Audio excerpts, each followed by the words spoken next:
Jadi bahasanya tuh jangan dekati, jauhi, jangan dekati, jauhi. Kenapa tidak langsung dinyatakan diharamkan? Kamu minum khamar, berjudi, diharamkan, berzina, diharamkan. Kalau dikatakan dengan diharamkan, maka yang berdosa itu hanya si pelaku. Diharamkan kamu berzina, maka yang berdosa yang berzina. Si mucikari misalnya dia nggak berdosa kan kalau dia tidak berzina. Saya kan tidak berzina, saya cuma menyiapkan tempat PCN berzina, hesen yang tempat saya tidak disediakan. Nanti sudah tempat sudah ada, lalu nggak punya pasangan lagi, makanya saya siapkan pasangannya. Saya pun tidak pernah berzina, amit-amit kata si mucikari itu. Insya Allah si mucikari ini dosanya lebih besar daripada berzina itu, Pak. Kenapa? Karena yang berzina itu mungkin malam itu hanya berzina sekali. Si mucikari sudah memberi jalan kepada sekian banyak orang untuk berzina. Si peminum, kalau diharamkan minum khamar, berarti yang minum aja yang dosa. Lah yang membuat, yang menjual nggak berdosa jadinya kan. Tapi dengan kata jauhi, maka semua itu terlibat dalam dosa itu.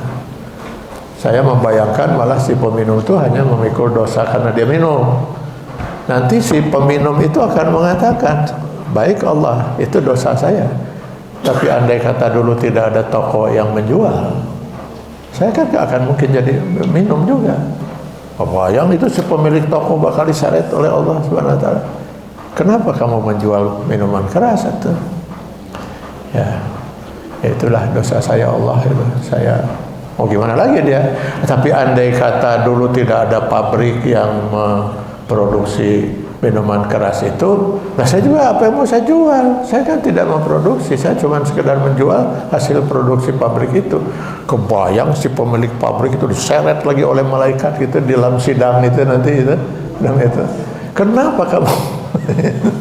Maka si pemilik pabrik kemudian mengatakan, andai kata tidak ada tanda tangan saya juga tidak mungkin bisa mendirikan pabrik ini. Bayangkan si yang nanda tangan itu harus memikul dosa semua hasil produksi itu dan semua orang yang berat bagi saya. Bari banyak nama cara minum, meren.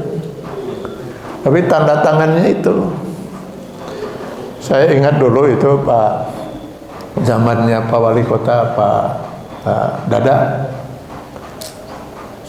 Kita kan terus itu kan, saya pernah 2 kali kalau masalah ke Saritem itu Pak. Ceramah Pak, ceramah ke Saritem. Jangan. Akhirnya ya setelah kita lakukan pendekatan, akhirnya dibuat keputusan tutup Saritem. Alhamdulillah di zaman Pak Dada itu. Itu kita putuskan Saritem ditutup.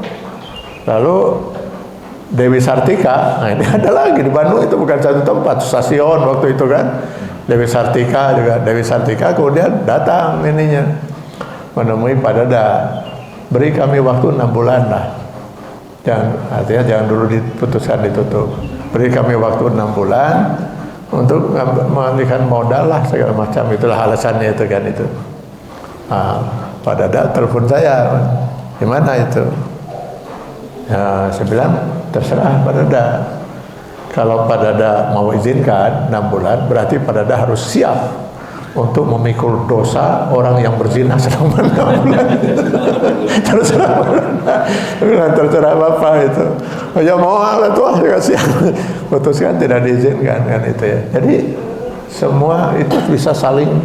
Nah, jadi Allah ketika mengambil keputusan orang ini masuk surga atau neraka sudah mengetahui semua itu, Pak.